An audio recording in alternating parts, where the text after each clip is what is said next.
أعوذ بالله من الشيطان اللعين الرجيم. بسم الله الرحمن الرحيم.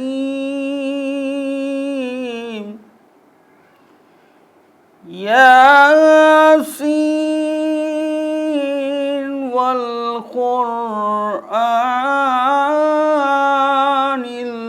الحكيم. إنك لمن المرسلين على صراط مستقيم. تنزيل العزيز الرحيم لتنذر قوما ما أنذر آباؤهم فهم غافلون.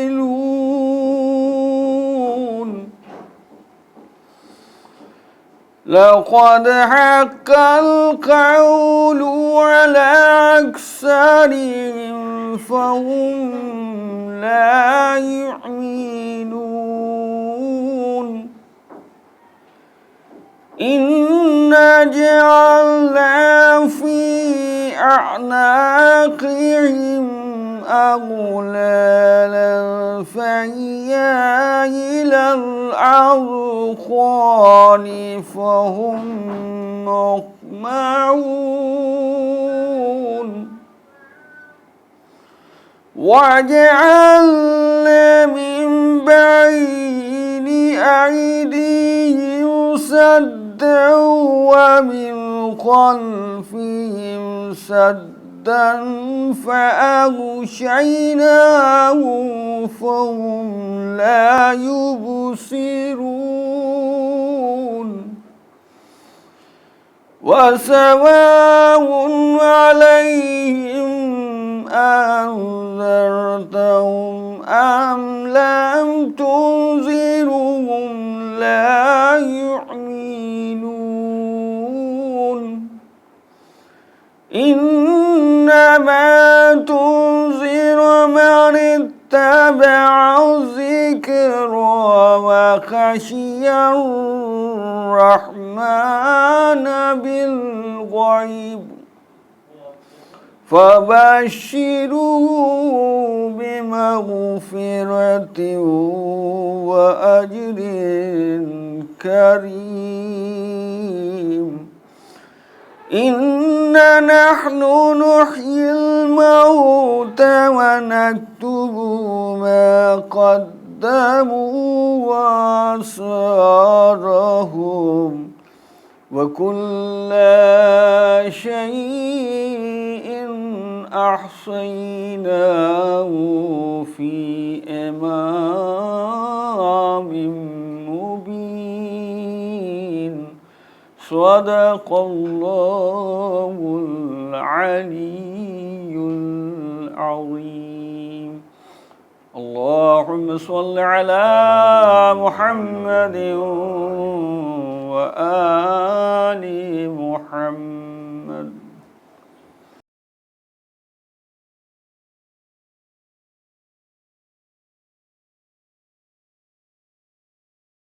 سب سے پہلے آپ حضرات کی خدمت میں گزارش ہے کہ ایک مرتبہ سورہ الحمد اور 3 مرتبہ سورہ اخلاص کی تلاوت فرما کے جناب ثروت حسین مرحوم ابن مختار حسین کی روح کو ہدیہ ثواب فرما دیں. اللہم صلی علی محمد وعلی محمد. اللہم صلی علی محمد وعلی محمد.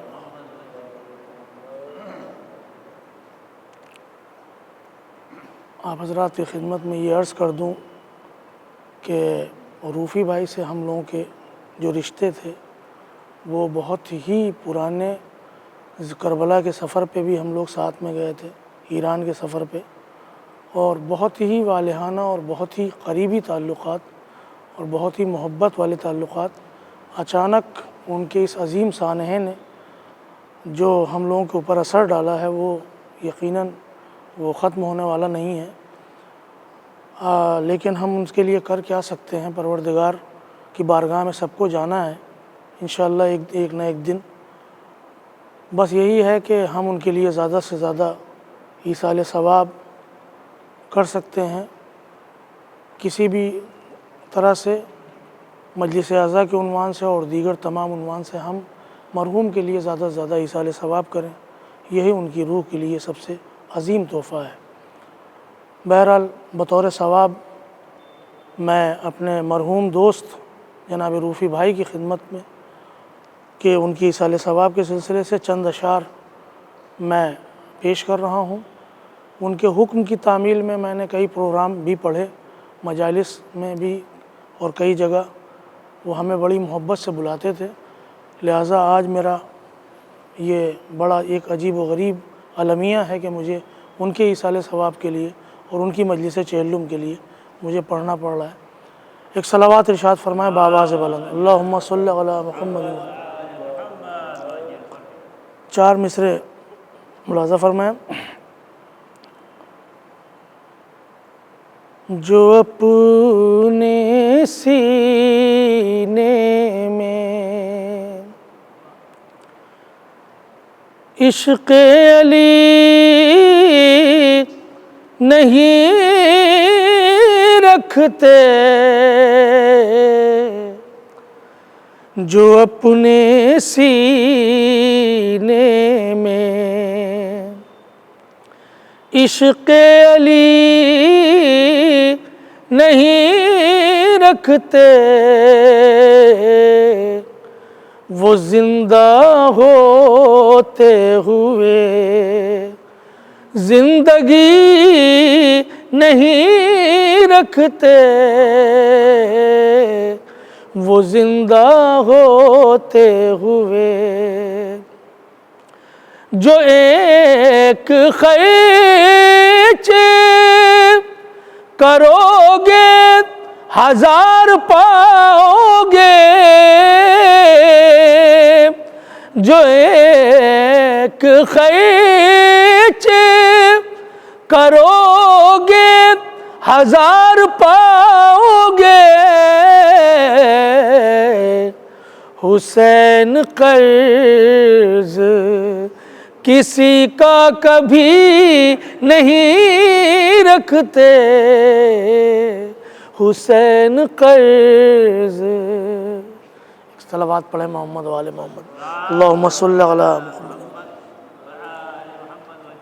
مجھے یقین کامل ہے کہ جو بھی مرنے والا ہمارا مرتا ہے تو وہ کربلا پہنچ جاتا ہے۔ میں 4 مصرے کربلا کے عنوان سے پیش کر رہا ہوں، ملاحظہ فرمائیں۔ ہتھیلیوں پہ سروں کو سجا کے جائیں گے، ہتھیلیوں پہ سروں کو سجا کے جائیں گے، زمانہ روئے گا ہم مسکرا کے جائیں گے، زمانہ روئے گا ہم مسکرا کے جائیں گے، تمام عمر نہ چھوڑیں گے کربلا کا سفر، تمام عمر نہ چھوڑیں گے کربلا کا سفر، پڑا جو وقت تو شان کٹا کے جائیں گے، پڑا جو وقت تو شان کٹا کے جائیں گے۔ اور آخری 4 مصرے، مفلسی لے اگر امتحان، مفلسی لے اگر امتحان، پھر بھی مجلس بپا کیجئے، مفلسی لے اگر امتحان، پھر بھی مجلس بپا کیجئے، کچھ نہ ہو تو بنام حسین، کچھ نہ ہو تو بنام حسین، صرف پانی پلا دیجئے، صرف پانی پلا دیجئے۔ ایک سلام کے چند اشعار بطور خاص ملاحظہ فرمائیں۔ مطلع حاضر خدمت ہے۔ نہر عطش وفا کی ترائی ہے کربلا، نہر عطش وفا کی ترائی ہے کربلا، کیا خوب ایک بھائی کو بھائی ہے کربلا، کیا خوب ایک بھائی کو بھائی ہے کربلا، ٹکڑوں سے اپنے دل کے سجائی ہے کربلا، ٹکڑوں سے اپنے دل کے سجائی ہے کربلا، سرور نے گھر لٹا کے بسائی ہے کربلا، سرور نے گھر لٹا کے بسائی ہے کربلا، اس کارلا شریک میں دونوں شریک ہیں، اس کارلا شریک میں دونوں شریک ہیں، بھائی بہن نے مل کے بنائی ہے کربلا، بھائی بہن نے مل کے بنائی ہے کربلا۔ یہ بھی شعر خاص طور سے دیکھیے گا کہ کرب و بلا کا کیسے سبق بھول جاؤں میں، کرب و بلا کا کیسے سبق بھول جاؤں میں، گھٹی میں مجھ کو ماں نے پلائی ہے کربلا، گھٹی میں مجھ کو ماں نے پلائی ہے کربلا، تو منکر نکیر بعد میں آئے ہے قبر میں، منکر نکیر بعد میں آئے ہیں قبر میں، پہلے مزاج پوچھنے آئی ہے کربلا، پہلے مزاج پوچھنے آئی ہے کربلا، گھٹی میں مجھ کو ماں نے پلائی ہے کربلا، تو مسجد بھی دیکھتا ہوں تو کہتا ہوں یا حسین، مسجد بھی دیکھتا ہوں تو کہتا ہوں یا حسین، اتنا دل و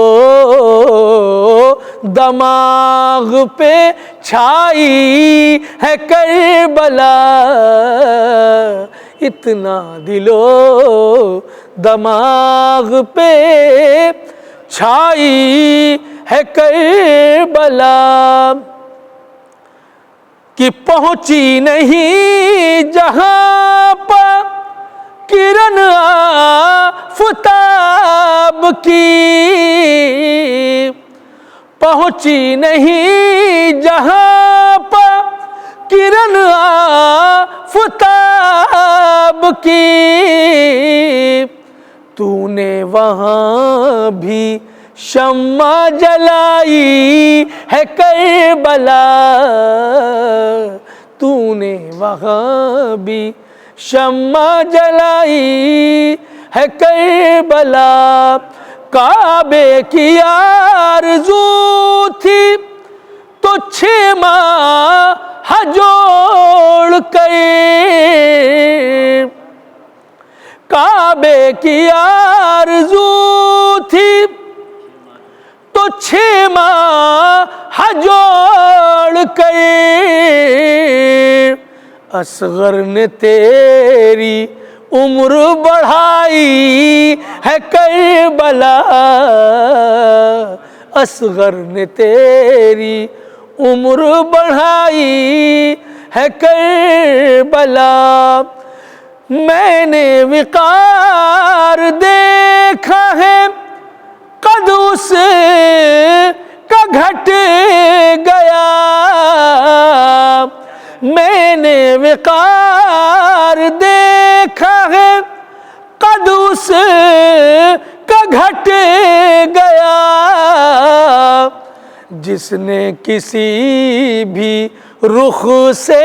گھٹائی ہے کربلا، جس نے کسی بھی رخ سے گھٹائی ہے کربلا، گھٹی میں مجھ کو مان صلی اللہ علیہ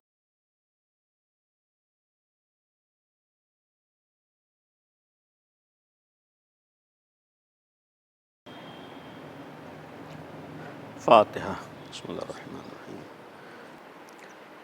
اعوذ باللہ السمیع العلیم من الشیطان الرجیم، بسم اللہ الرحمن الرحیم، الحمد للہ رب العالمین، والصلاة والسلام علی اشرف الانبیاء والمرسلین، خاتم النبیین، رحمت للعالمین، ابی القاسم محمد وآلہ الطیبین الطاہرین المعصومین المظلومین، لا سیما بقیت اللہ فی الارضین، ارواحنا وارواح العالمین لتراب مقدمہ الفدا، ولعنت اللہ علی اعدائہم وغاصب حقوقہم وقاتلیہم ومنکری فضائلہم اجمعین، اما بعد، قال اللہ سبحانہ تبارک وتعالی وقولہ الحق، اعوذ باللہ من الشیطان الرجیم، قل یا عبادی الذین اسرفوا علی انفسہم لا تقنطوا من رحمت اللہ ان اللہ یغفر الذنوب جمیعا انہ هو الغفور الرحیم۔ صلوات پڑھیں محمد و آل محمد۔ ایک مرتبہ سورہ الحمد اور 3 دفعہ سورہ قل هو اللہ کی تلاوت فرما کر مرحوم ثروت حسین ابن مختار حسین صاحب کی روح کو اصال فرما دیں۔ صلی اللہ علیہ بسم اللہ الرحمن الرحیم الحمد للہ رب العالمین الرحمن الرحیم مالک یوم الدین ایاک نعبد و ایاک نستعین اہدنا الصراط المستقیم صراط الذین انعمت علیہم غیر المغضوب علیہم ولا الضالین بسم اللہ الرحمن الرحیم قل هو اللہ احد اللہ الصمد لم یلد ولم یولد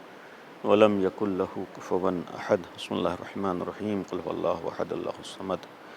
لم یلد ولم یولد ولم یکن لہ کفوا احد بسم اللہ الرحمن الرحیم قل هو اللہ احد اللہ الصمد لم یلد ولم یولد ولم یکن لہ کفوا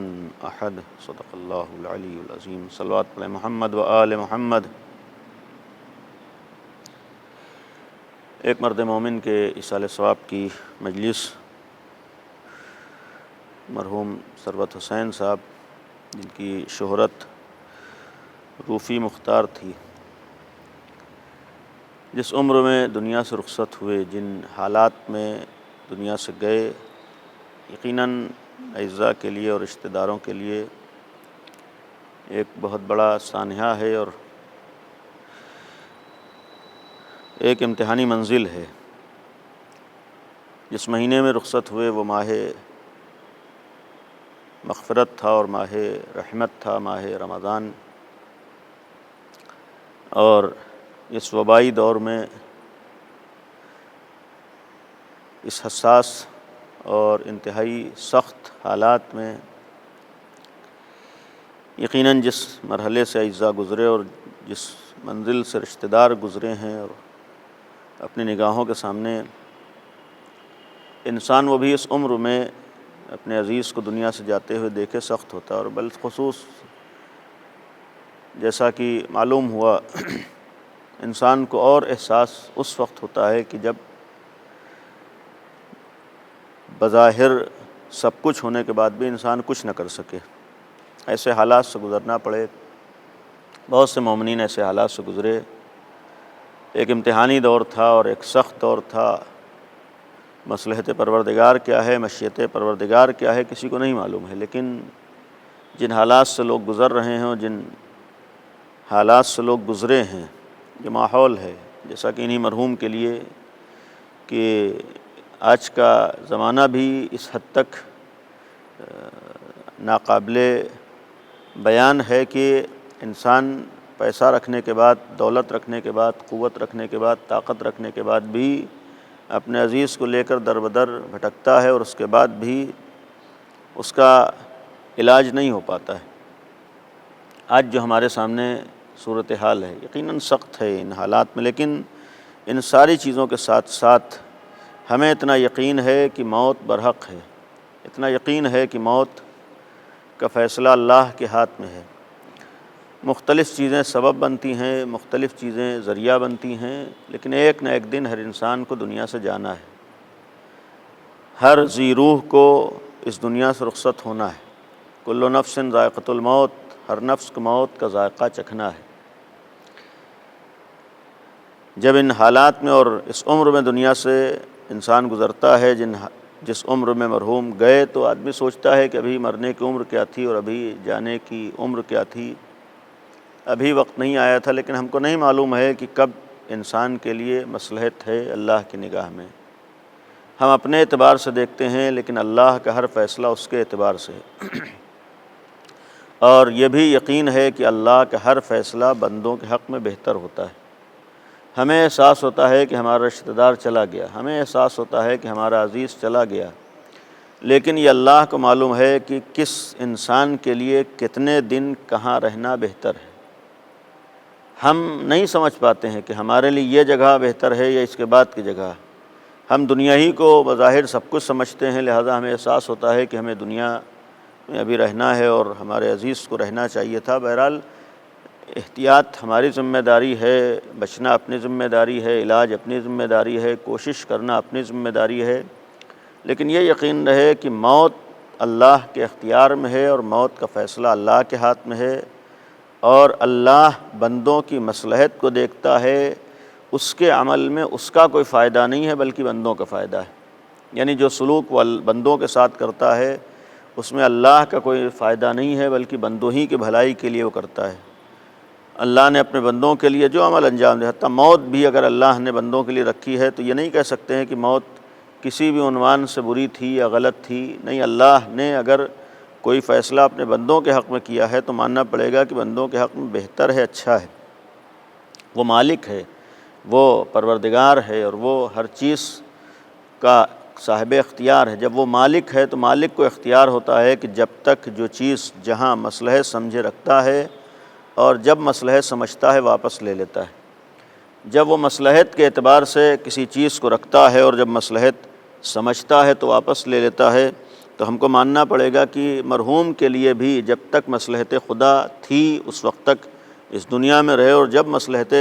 پروردگار ہوئی ہے وہ اس دنیا سے رخصت ہوئے ہیں۔ یعنی مصلحت پروردگار ہے، اللہ کی مصلحت ہے، لیکن ان حالات میں اور اس طرح کے حادثات اور واقعات کو نگاہوں میں رکھ کر جو آیت میں نے آپ کے سامنے پیش کی ہے، بہت سے پیغامات ہیں اس آیت کے۔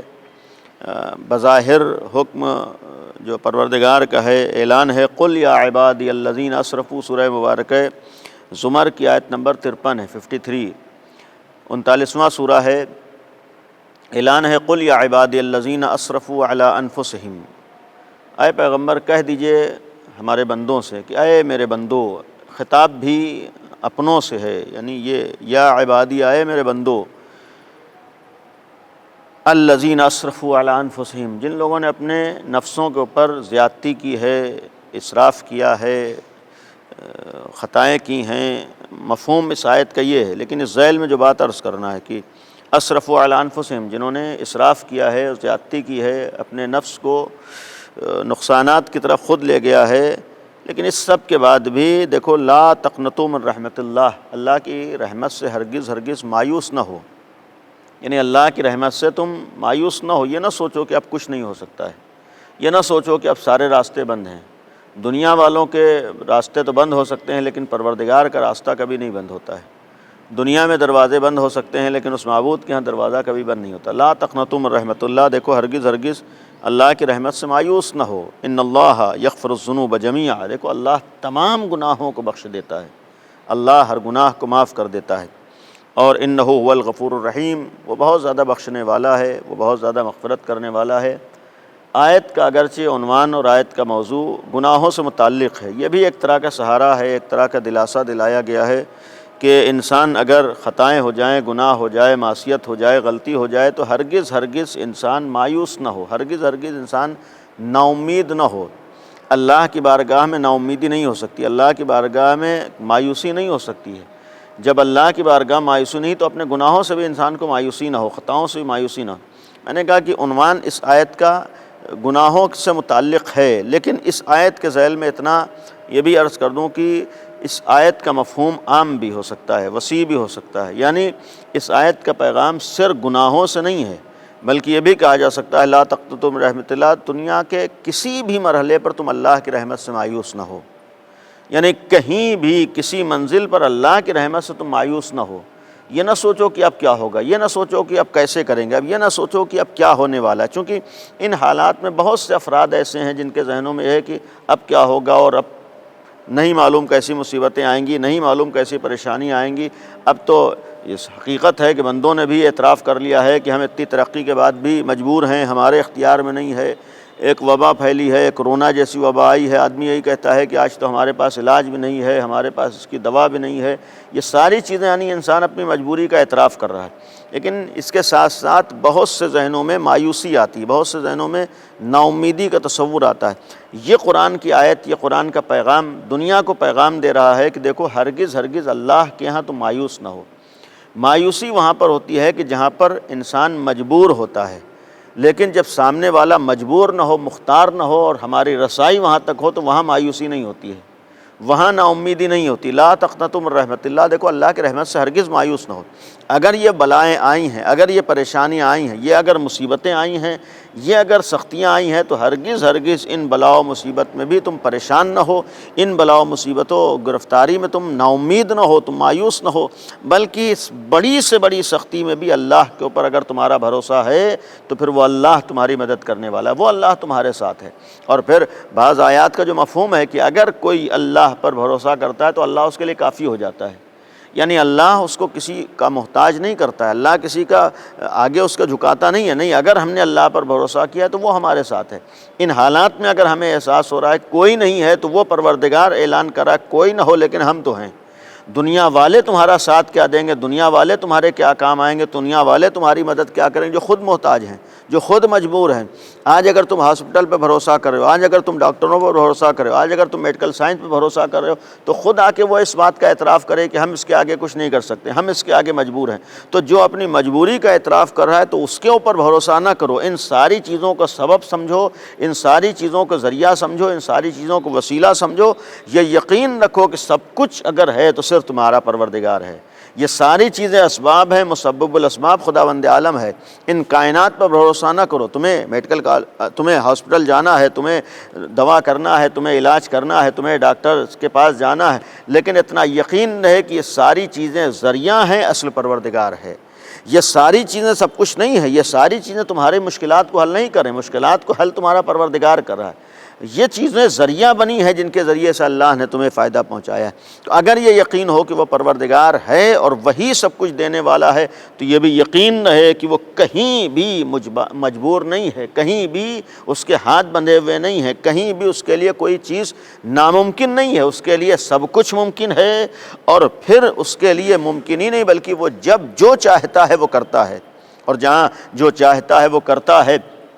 تو پھر اس کی عظمت تو بہت زیادہ ہے۔ اگر یہ قرآن کہہ رہا ہے کہ لا تقنطوا من رحمت اللہ، دیکھو اللہ کی رحمت سے ہرگز مایوس نہ ہو۔ جب اللہ کی رحمت سے مایوس نہ ہو سکتا ہے بعض افراد کے لیے اس پروردگار کی رحمتوں کو سمجھ لینا آسان نہ ہو سکتا ہے اس کی عنایات تک انسان کا ذہن پہنچ جائے، آسان نہ ہو، لیکن اسی رحیم و کریم پروردگار نے کائنات کے اوپر ایک احسان یہ بھی کیا ہے کہ اپنی جانب سے کچھ ایسے بندوں کو بھیجا ہے کہ آؤ ان کی زندگی کو دیکھو، ان کے کردار کو دیکھو، ان کے عمل کو دیکھو، تب تمہیں معلوم ہوگا کہ جب یہ ہمارے بندے تمہارے ساتھ اتنے مہربان، اتنے رحیم، اتنے کریم ہیں تو جس پروردگار نے انہیں پیدا کیا ہے وہ کتنے رحیم و کریم ہوں گے۔ آج ہمارے سامنے اہل بیت کی سیرت ہے، آج ہمارے سامنے اہل بیت کی زندگی ہے۔ اتنا یقین رکھیے کہ قرآن کریم کا بولتا ہوا نمونہ آل محمد ہیں، قرآن ناطق اہل بیت ہیں، عظمت قرآن کو بتانے والے اہل بیت ہیں، قرآن کی عملی تفسیر کو پیش کرنے والے اہل بیت ہیں۔ اگر اہل بیت نے یہ نمونہ ہمارے سامنے پیش کیا کس طریقے سے اللہ سے مایوس نہ ہو، تو دوسرا ایک نمونہ خداوند عالم نے اہل بیت کے ذریعے سے یہ بھی پیش کیا ہے کہ آؤ اہل بیت کی بارگاہ میں آؤ، جہاں پر اہل بیت کی بارگاہ میں مایوسی نہیں ہو سکتی ہے، اس بارگاہ میں کون ایسا ہے جو مایوس ہوا ہو، اس بارگاہ میں کون ایسا ہے جو نا امید ہوا ہو، کون ایسا ہے جس کی حاجتیں نہ پوری ہوئی ہوں۔ یہ مشکل کشا یوں ہی نہیں بنے ہیں، اگر یہ مشکل کشا ہیں، ان کے در پر مشکلیں حل ہوتی ہیں، ان کے در پر آنے کے بعد لوگوں کی حاجتیں پوری ہوتی ہیں، ان کے در پر آنے کے بعد عطا ہوتی ہے۔ اگر تم نے ان کے اوپر بھروسہ کیا تو یہاں سے انسان مایوس نہیں جاتا ہے۔ یہی تو پیغام دیا، جب آل محمد کے در پر مایوسی نہیں ہے، آل محمد مشکل کشا ہیں، تو جس پروردگار نے ان آل محمد کو پیدا کیا ہے وہ تمہارے ساتھ کتنا رحم و کرم کرتا ہے، اس کے ہاں کس حد تک تمہارے لیے عطا ہے، اس کے ہاں کس حد تک تمہارے لیے عنایات ہیں، اس کی عنایتوں میں کمی نہیں ہے۔ تو اہل بیت علیہ السلام کو ہم دو رخ سے دیکھیں،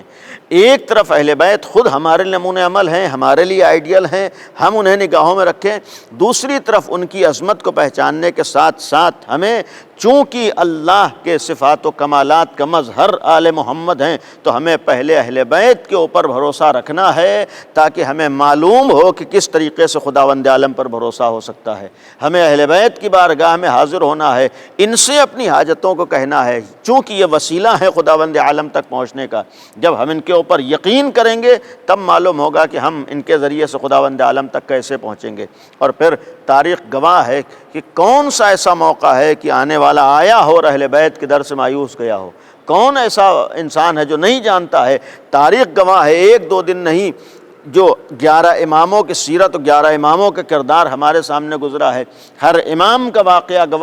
گواہ ہے کہ اس در پر جو بھی آیا ہے انہوں نے عطا کیا ہے۔ حتیٰ یہاں تک تو معاملہ یہ ہے کہ اگر ان کا قاتل بھی آیا ہے تو اسے بھی محروم نہیں کیا ہے، انہوں نے اپنے قاتل کو بھی محروم نہیں کیا ہے۔ ان کی عنایات اور ان کی عطا غیروں کے ساتھ رہی ہے، جس کی عنایات اور جس کی عطا غیروں کے ساتھ رہی ہو تو پھر اگر کوئی ان کو اپنا سمجھ کر ان کے در پر آ رہا تو کیا ہو سکتا ہے کہ اس کو عطا نہ کریں، کیا ہو سکتا ہے اسے نہ دے رہے ہوں؟ نہیں، یہ ہمارے لیے ایک بہت بڑا دلاسا ہے، ہمارے لیے بہت بڑا سہارا ہے کہ جب اہل بیت جیسے سرپرست ہمارے پاس موجود ہیں، اہل بیت جیسے افراد ہمارے پاس موجود ہیں، تو پھر انسان کو مایوس نہیں ہونا ہے، پھر انسان کو نا امید نہیں ہونا ہے۔ ان حالات کا انسان، سختیوں کا مقابلہ انسان اسی وقت کر پاتا ہے کہ جب انسان کو بھروسہ ہوتا ہے کہ کوئی ہمارا سرپرست ہے۔ آج بہت سے افراد جو غلط راستہ اختیار کر لیتے ہیں، مشکلات میں گر کر، پریشانیوں میں گر کر، آج دنیا میں بہت سے ایسے افراد ہیں جب بہت زیادہ پریشانیاں آتی ہیں، بہت زیادہ دشواریاں آتی ہیں، بہت زیادہ انسان کے سامنے مسائل و مشکلات آتے ہیں، تو بعض افراد جنہیں اللہ پر، اہل بیت پر بھروسہ نہیں ہے، جنہیں پروردگار پر بھروسہ نہیں ہے، وہ ایسے ایسے قدم اٹھاتے ہیں جس کی بنیاد پر دنیا میں بھی نقصان اٹھاتے ہیں، آخرت میں بھی نقصان اٹھاتے ہیں۔ آپ کے سامنے کتنے نمونے ہیں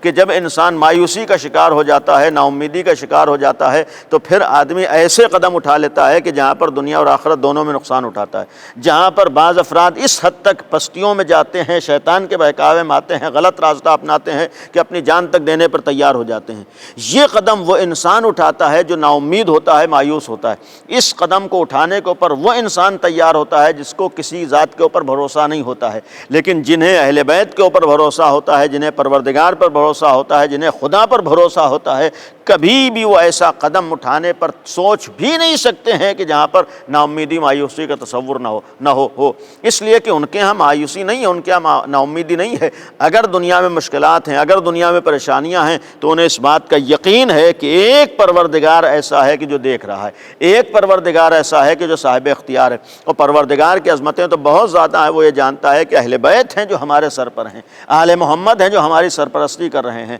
جب ان کے در پر کوئی غیر آیا ہے اور اس کی پریشانی کو انہوں نے دیکھا ہے، گوارا نہیں کیا ہے اور اس کی پریشانیوں کو دور کیا ہے، کیا ہو سکتا ہے اس کائنات کی پریشانیوں کو دیکھ کر وہ حل نہ کر رہے ہوں، وہ سہارا نہ دے رہے ہوں؟ اور اگر کوئی ان کی بارگاہ میں جا رہا ہے، ان کے اوپر کوئی بھروسہ کر رہا ہے، تو کیا ہو سکتا ہے کسی امید و کسی کے بھروسے کو توڑ دیں؟ نہیں ہو سکتا ہے۔ آج آپ دنیا میں کسی نیک اور اچھے انسان کے دروازے پر جائیے اور اس کے اوپر بھروسہ کر کے جائیے، اس سے امید واپس لا کر کے جائیے۔ نیک انسان ہو، اچھا انسان ہو، اگر اسے یہ احساس ہو جائے کہ آپ اس کے اوپر بھروسہ کر کے آئے ہیں اور وہ کوئی آپ کا کام کر سکتا ہے، آپ کا سہارا دے سکتا ہے، تو اس کی انسانیت، اس کی غیرت مجبور کرتی ہے سامنے والے کی امید کو نا امیدی میں نہ بدلے، اس کی غیرت اسے مجبور کرتی ہے کہ اسے مایوس نہ ہونے دے۔ آپ انصاف سے بتائیے، جب آج ایک عام انسان اچھا ہو، نیک ہو، اس کے اندر انسانیت ہو، کوئی اس کے دروازے پر آ جائے تو دروازے پر آنے والے کو وہ نا امید و مایوس نہیں کرتا ہے، تو کیا ہو سکتا ہے کوئی اہل بیت کے اوپر بھروسہ کر رہا ہو وہ نا امید کر دیں؟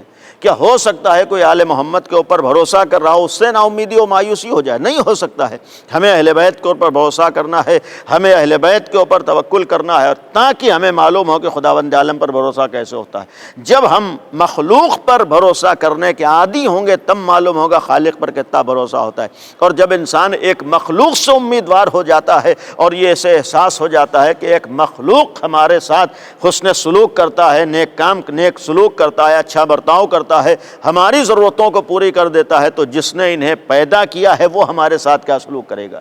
جس نے انہیں خلق کیا ہے وہ ہمارے ساتھ کیسا سلوک کرے گا؟ اور اسی لیے شاید ہمارے گھروں میں بھی اپنے اطراف میں دیکھنے کے بعد اتنا یقین کر سکتے ہیں کہ آج کون ماں باپ ایسے ہیں جنہیں اپنے بچوں کے ساتھ محبت نہ ہو، کون ماں باپ ایسے ہیں جنہیں اپنے بچوں کا خیال نہ ہو، کون ماں باپ ایسے ہیں جو اپنے بچے کی دشواری کو دیکھ کے برداشت کر لیں۔ جب ایک ماں باپ اپنے بچے کی دشواری و پریشانی کو برداشت نہیں کر پاتے ہیں، ایک ماں باپ اپنے بچوں کی پریشانیوں کو دیکھ کے تحمل نہیں کر پاتے ہیں، ایک ماں باپ اپنے بچے کو خوشحال دیکھنا چاہتا، آپ انصاف سے بتائیے، جب ایک ماں باپ اپنے بچے کو، اپنے اولاد کو خوشحال دیکھنا چاہتا ہے، پریشانیوں میں دیکھ کے برداشت نہیں کر پاتا ہے، تو جو پروردگار ہمارا خالق ہے، جس نے ہمیں پیدا کیا ہے، کیا ہو سکتا ہے وہ ہمیں دشواریوں میں دیکھ کر برداشت کر لے، ہمیں پریشانیوں میں دیکھ کر برداشت کر لے؟ یعنی اس کے ہاں کوئی نا امیدی کا بھی معاملہ نہیں ہے، مایوسی کا بھی معاملہ نہیں ہے، اور پھر یہاں پر آ کر اتنا کہنے کا ہے کہ دشواریاں اور پریشانیاں اگر آتی ہیں تو اس کی طرف سے نہیں ہوتی ہیں،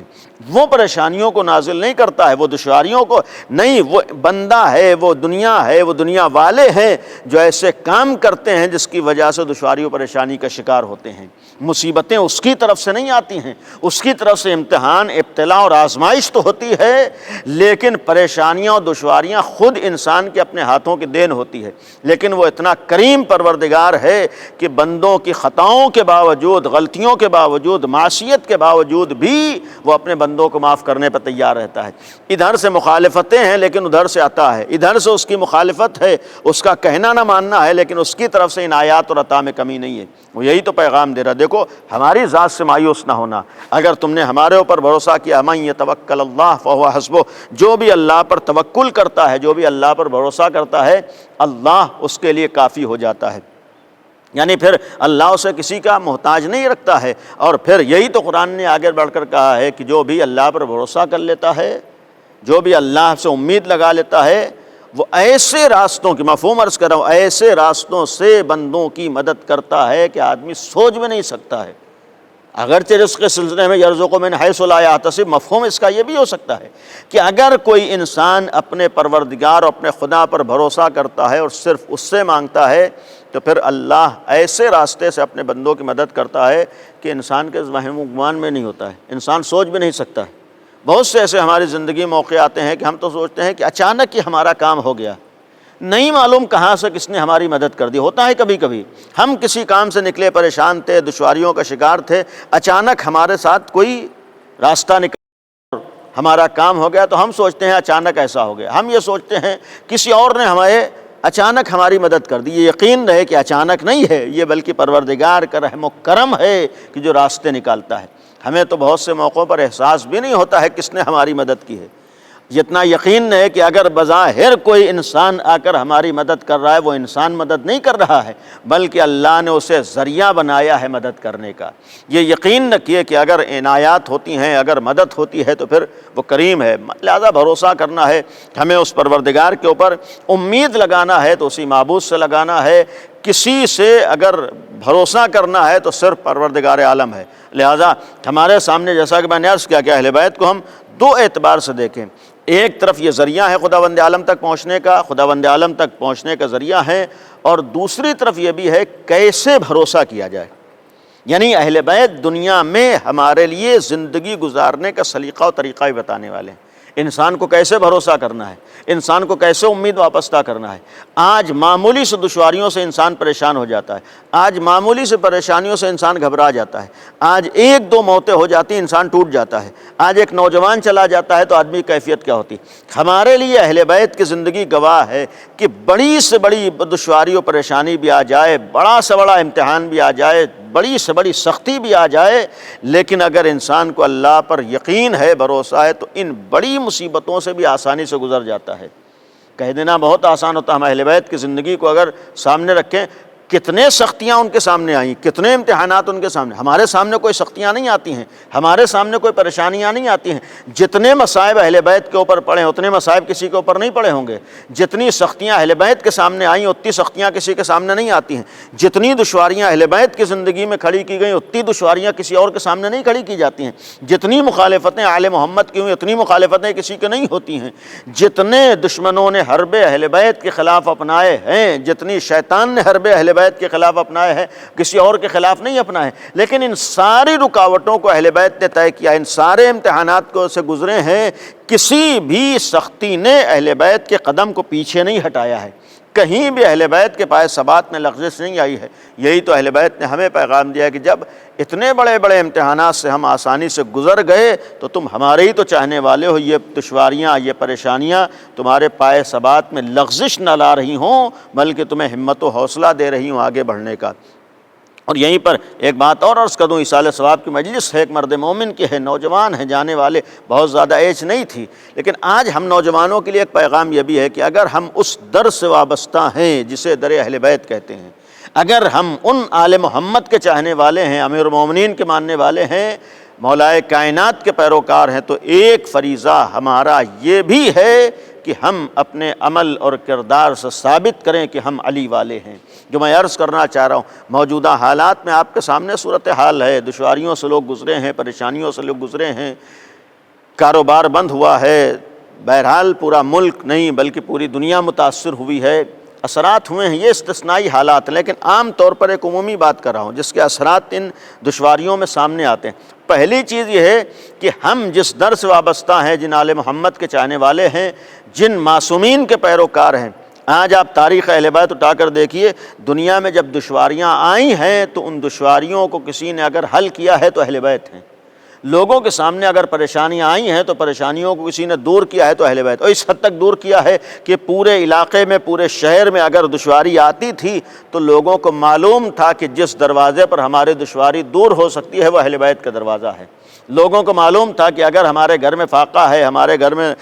پریشانیاں ہیں، ہمارے گھر میں دشواریاں ہیں، تو ایک در ایسا ہے کہ جہاں پر جائیں گے تو پھر ہماری سنی جائے گی، ایک در ایسا ہے کہ جہاں پر جائیں گے تو ہماری پریشانی دور ہو جائے گی۔ اس پورے شہر والوں کو معلوم تھا کہ ہمیں فاقے سے سونا نہیں پڑے گا اس لیے کہ اہل بیت ہیں، ہمارے گھر میں بچے بھوکے نہیں سوئیں گے اس لیے کہ اہل بیت موجود ہیں۔ تاریخ گواہ ہے، اہل بیت کا زندگی گواہ ہے کہ اگر اہل بیت موجود تھے تو اطراف میں کہیں بھی کوئی بھوکا نہیں سویا ہے، کہیں بھی کوئی پریشان نہیں رہا ہے، اس معنی میں کہ اس کے لیے کوئی راستہ نہ ہو۔ جب اہل بیت کی زندگی میں جب تک دنیا میں رہے ہیں کسی کو یہ احساس نہیں ہوا ہے کہ ہم لاوارث ہیں، ہم بے سرپرست ہیں، کہیں پر کچھ سنوائی نہیں، ایک دروازہ ایسا ہے۔ تو آج بھی ہمارا مزاج اور ہماری کوشش یہ ہونا چاہیے کہ ہم اپنے کو وہاں تک پہنچائیں کہ دنیا والوں کو یہ معلوم ہو کہ اہل بیت کے چاہنے والوں کے ہوتے ہوئے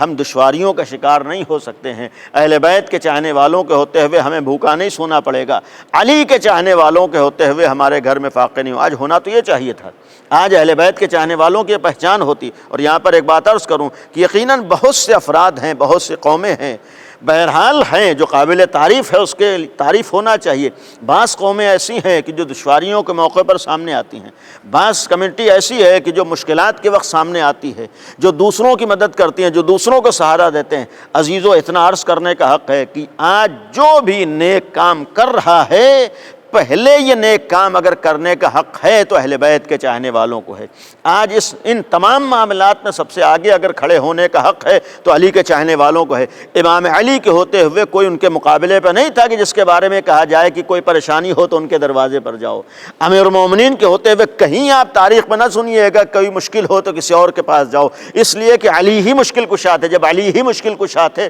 تو آج مشکل کشا کے چاہنے والوں کو بھی دوسروں کی مشکلات کو حل کرنے کے لیے آگے آنا چاہیے۔ اور بغیر محنت کے آدمی کہیں نہیں پہنچ سکتا ہے، بغیر محنت کے آدمی کامیاب نہیں ہو سکتا ہے۔ آج اگر سچے ہم علی والے ہیں تو ایک ہمارا فریضہ یہ بھی ہے کہ جتنی ہم محنت کر سکتے ہیں اتنی محنت کریں، ہم جتنی زحمتیں برداشت کر سکتے ہیں زحمتیں برداشت کریں۔ آج علی والوں کا تو مزاج یہ ہونا چاہیے، آج پوری دنیا میں علی والوں کے شہرت تو یہ ہونا چاہیے کہ علی والے دینے والے ہوتے ہیں، لینے والے نہیں ہوتے ہیں۔ آج علی والوں کی مزاج تو یہ ہوتا، پہچان تو یہ ہوتی، شناخت تو یہ ہوتی کہ علی والے ہر فیلڈ میں آگے ہوتے ہیں، ہر میدان میں آگے ہوتے ہیں، کامیابیوں کے میدان میں یہی آگے ہوتے ہیں۔ چاہے اقتصادی میدان ہو وہاں بھی علی والے آگے ہوتے ہیں، چاہے علمی میدان ہو وہاں بھی علی والے آگے ہوتے ہیں۔ اس لیے کہ جو تعلیمات ترقی اور آگے بڑھنے کی ہمارے ہاں ہے، جو راستے ہمارے ہاں بتائے گئے ہیں، کسی دین میں بتانے والا موجود نہیں ہے۔ اور ہمیں تو دو چیزوں کے اوپر فخر کرنا ہے، صرف ہمارے ہاں ترقی کے راستے ہی نہیں بتائے گئے، کسی قوم میں وہ راستے ترقی کے نہیں بتائے گئے ہیں جیسا ہمارے ہاں بتائے گئے۔ صرف ترقی کے راستے بتائے نہیں گئے بلکہ ہمارے ہاں 11 کردار ایسے ہیں جنہوں نے ہمیں ترقی کر کے دکھایا ہے کیسے آگے بڑھا جاتا ہے۔ یعنی یہاں خالی کتابوں میں نہیں لکھا ہے کہ آپ آگے بڑھیے، کتابوں میں نہیں لکھا ہے کہ آپ ترقی کیجئے، کتابوں میں نہیں لکھا ہے کہ سب سے آگے رہیے، نہیں، اہل بیت نے ترقی کر کے سب سے آگے رہ کے بھی بتا دیا ہے، دکھا دیا ہے کیسے آگے ہوا جاتا ہے، کیسے ترقی کی جاتی ہے۔ اور انہوں نے اگر ہمارے سامنے راستہ پیش کیا ہے، انہیں اللہ پر بھروسہ تھا، اسی اللہ پر بھروسہ کا ایک نتیجہ یہ تھا کہ اہل بیت سب سے آگے تھے، تو اہل بیت کے چاہنے والوں کی بھی ذمہ داری ہے کہ اہل بیت کے ذریعے اللہ پر ایسا بھروسہ ہو کہ یہ بھی سب سے آگے ہوں۔ اور یہ اسی وقت ہوگا کہ جب ہم محنت کے عادی بن جائیں، جب ہم مشقت کے عادی بن جائیں۔ آج ہمارا مزاج یہ ہونا چاہیے کہ ہمارے درمیان تصور ہی نہ ہو کہ ٹائم برباد ہو رہا ہے، وقت برباد ہو رہا ہے۔ بیکاری کا تصور علی والوں کے یہاں نہیں ہو سکتا ہے، وقت کی بربادی کا معاملہ علی والوں کے یہاں نہیں ہو سکتا ہے، علی والا اپنا وقت برباد کر رہا ہو نہیں ہو سکتا ہے۔ علی والا ایک ایک لمحے کی عظمت اور اہمیت کو سمجھتا ہے، وہ جانتا ہے کہ ہمیں آگے بڑھنا ہے، وہ جانتا ہے کہ ہمیں ترقی کرنا ہے، وہ جانتا ہے کہ ہمیں محنت کر کے اپنی شناخت اور اپنی پہچان بنانا ہے۔ آج ہمارا فریضہ صرف ہمارے لیے نہیں ہے، ہم اپنے لیے نہیں ہیں، بلکہ آج ہماری ذمہ داری اگر خود اپنے لیے ہے تو ہم کو اہل بیت کے لیے بھی جینا ہے اور اہل بیت کا بھی خیال کرنا ہے۔ یعنی مقصد کیا ہے اہل بیت کے لیے جینے کا مقصد؟ یعنی آج ہم ذریعہ ہیں آل محمد کو کا، ہمیں اپنے کو وہاں تک پہنچانا ہے کہ دنیا ہم کو دیکھ کر کہنے پر مجبور ہو کہ جب یہ علی والے ایسے ہیں تو ان کا امام علی کیسا ہوگا۔ آج تو محنت کر کے ہم کو وہاں تک پہنچانا ہے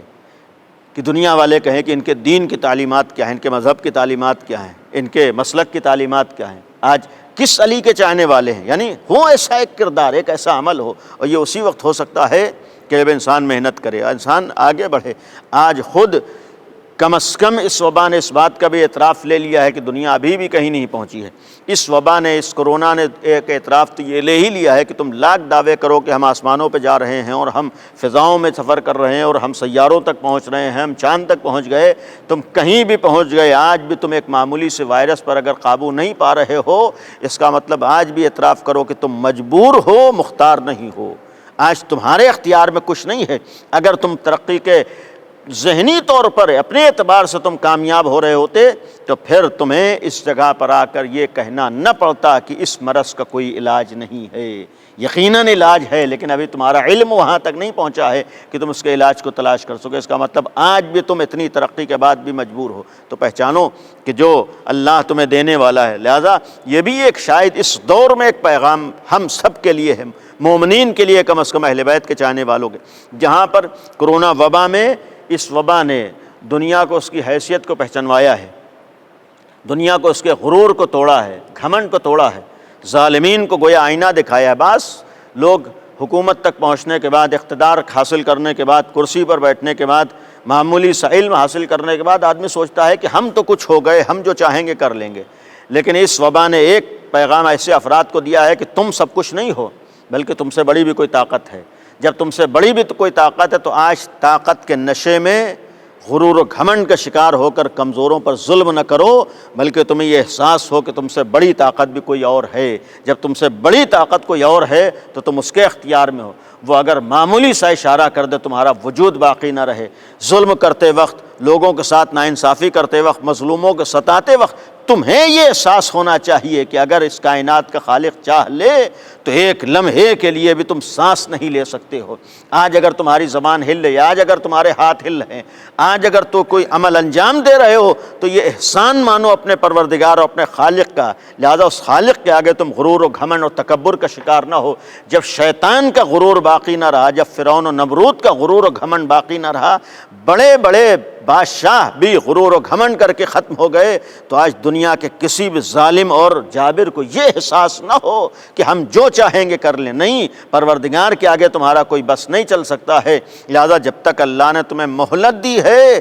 اس مہلت کو اپنی نجات کا ذریعہ بناؤ، اپنی بدبختی کا ذریعہ نہ بناؤ۔ نہیں، بہت سے افراد ایسے ہیں غرور کا شکار ہے، گھمنڈ کا۔ اس کا ایک نمونہ بات آئی عرض کر دوں، اس وقت بھی موجودہ دور میں اس فلسطین کا جو صورتحال ہے، امریکہ اسرائیل کے ذہن میں ہے کہ جو ہم چاہیں گے کر لیں گے۔ ناجائز قبضہ کیا فلسطین کے اوپر، غلط قبضہ کیا فلسطین کے اوپر، ناجائز تصرف کیا کسی ملک کے اوپر۔ اس سے بڑھ کے المیہ کیا ہوگا کہ بھائی کسی کے ملک پر آپ نے آ کر قبضہ کیا اور آج انہی کے ساتھ ناانصافی اور انہی کے اوپر ظلم ہو رہا ہے۔ لہذا ان طاقتوں کو بھی احساس ہو کہ نہیں، پروردگار عالم ان ساری چیزوں کے ساتھ ایک پیغام اگر ان لوگوں کے لیے تھا، دوسرا پیغام مومنین کے لیے، دوسرا پیغام اہل بیت کے چاہنے والوں کے لیے۔ جب اس دور میں آ کے سب کو یہ احساس ہو گیا اور ہونا چاہیے کہ سب سے بڑی طاقت خدا کی طاقت، یہ دنیا کچھ نہیں ہے، تو مومنین کے لیے پیغام ہے کہ اگر تمہیں بھروسہ کرنا ہے تو ایسی ذات کے اوپر بھروسہ کرو جو سب کچھ ہے۔ اگر تمہیں بھروسہ کرنا ہے تو اپنے معبود پر بھروسہ کرنا ہے، اگر تمہیں توکل کرنا ہے تو خداوند عالم پر توکل کرنا ہے۔ اس لیے کہ اگر تم نے دنیا والوں پر توکل کیا، بھروسہ کیا، دنیاوی چیزوں پر بھروسہ کیا تو سوائے ٹھوکروں کے کچھ نہیں ملے گا۔ لیکن اگر تم نے اپنے پروردگار پر بھروسہ کیا ہے تو مشکلات بھی حل ہو سکتی ہیں، پریشانیاں بھی حل ہو سکتی ہیں، دشواریاں بھی حل ہو سکتی ہیں۔ اور اسی لیے کربلا ہمارے سامنے آج جہاں بہت سے پیغامات دے رہی ہے، سختیوں اور دشواریوں میں گزرنے کا ہمت و حوصلہ بھی کربلا عطا کر رہا ہے، اور اتنے بڑے بڑے امتحانات کربلا والوں نے دے کر یہ پیغام دیا ہے کہ جہاں اللہ پر یقین ہوتا ہے، جہاں اللہ پر بھروسہ ہوتا ہے، وہاں امتحانات اور مصائب کی وجہ سے انسان قدم پیچھے نہیں ہٹاتا ہے بلکہ آگے بڑھتا جاتا ہے۔ ورنہ آج یہ دشواریاں گواہ ہیں کہ آدمی کتنا پریشان ہے۔ آپ سوچیں اس دشواری میں ہم سب پریشان ہیں، تو پھر کربلا والوں کے سامنے کیسی کیسی پریشانیاں تھیں، کیسی کیسی دشواریاں تھیں۔ آج معمولی سے حالات دگرگوں ہونے کی وجہ سے گھروں میں پریشانیاں ہیں، کھانے پینے کا مسئلہ ہے۔ ایسے ہی موقع پر سوچیں کہ کہیں نہ کہیں سے تو ہمارا انتظام ہو جاتا ہے، پروردگار رحیم و کریم ہے۔ آپ سوچئے جب دشواری ہمارے سامنے یہ ہوتی ہے تو کربلا والے 3 دن کی بھوک و پیاس سے گزرے ہیں۔ آج ایک دن گھر میں بچے بھوکے ہوں تو عالم کیا ہوتا ہے، ایک دن بچے پیاسے ہوں تو کیفیت کیا ہوتی ہے۔ سختیوں کی بات آئی ہے، دشواریوں کی بات آئی، 3 دن کی بھوک و پیاس ہے، اور صرف بھوک و پیاس نہیں ہے بلکہ چاروں طرف سے دشمن کا حملہ ہے، چاروں طرف سے دشمن ہے، لیکن اس میں بھی پائے ثبات میں لغزش نہیں ہے، اس میں بھی خوف نہیں ہے دل میں، اس میں بھی دل میں گھبراہٹ نہیں ہے، چونکہ یقین ہے خداوند عالم کے اوپر۔ اور پھر جب دنیا سے جانے کی بات آتی ہے، آج ایک نوجوان گیا ہے، ایک عزیز رخصت ہوا ہے، بہت زیادہ عمر نہیں تھی،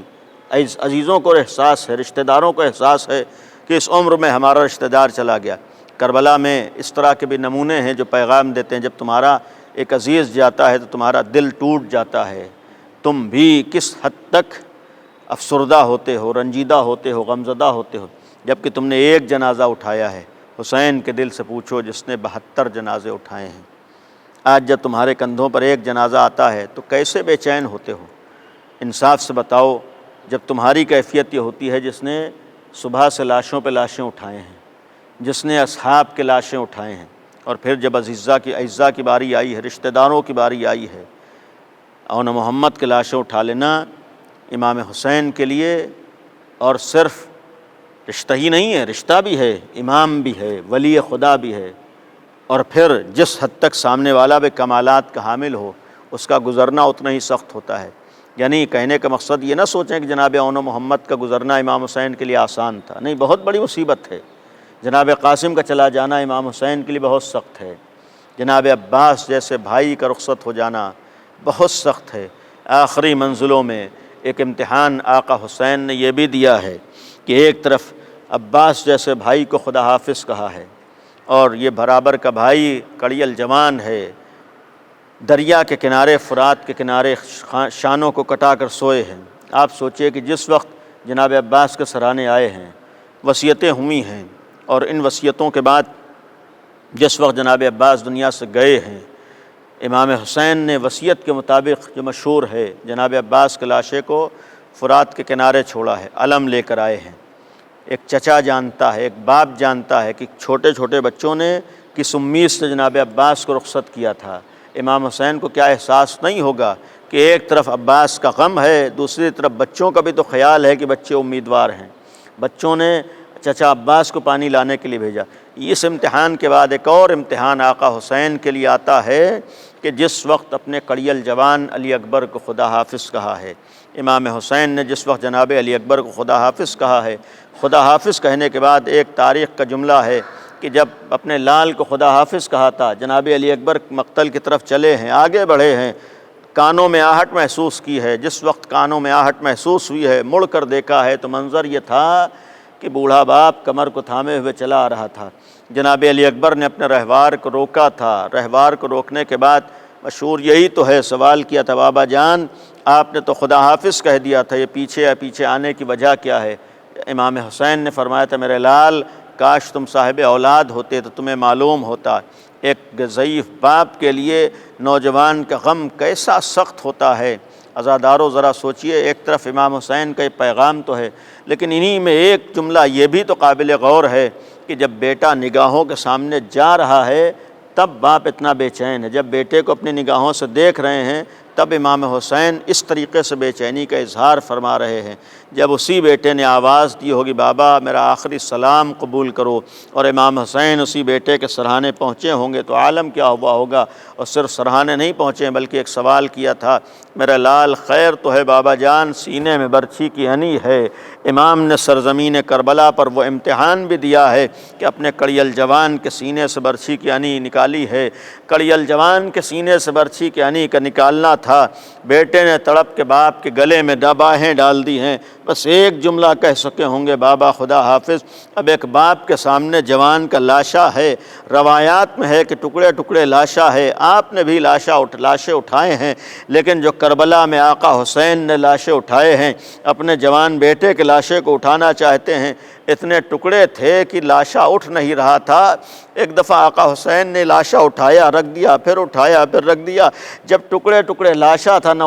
اٹھ سکا، خیمے کا رخ کیا، چھوٹے چھوٹے بچے دکھائی دیے، آواز دیتے ہیں اے بنی ہاشم کے بچوں آؤ، علی اکبر کے لاشے کو سہارا دو۔ پیچھے پیچھے آقا حسین چلتے ہیں، بچوں کے ہاتھوں پہ جنازہ ہے، والی اکبراں والیاں کہتے ہوئے آقا حسین جا رہے، یہ بھی تو سوچ رہے ہوں گے میں باپ ہوں، میں نے برداشت کر لیا، ہائے وہ ماں جس نے 18 برس پالا ہے، وہ ماں کیسے برداشت کرے گی۔ الا لعنۃ اللہ علی القوم الظالمین، سیعلم الذین ظلموا ای منقلب ینقلبون۔ خدایا اس ذکر کو قبول فرما اور اس تذکرے کو مرحوم کی مغفرت کا ذریعہ قرار دے۔ پالنے والے آل محمد کا واسطہ ہے، اس وبا کا اور اس کرونا کا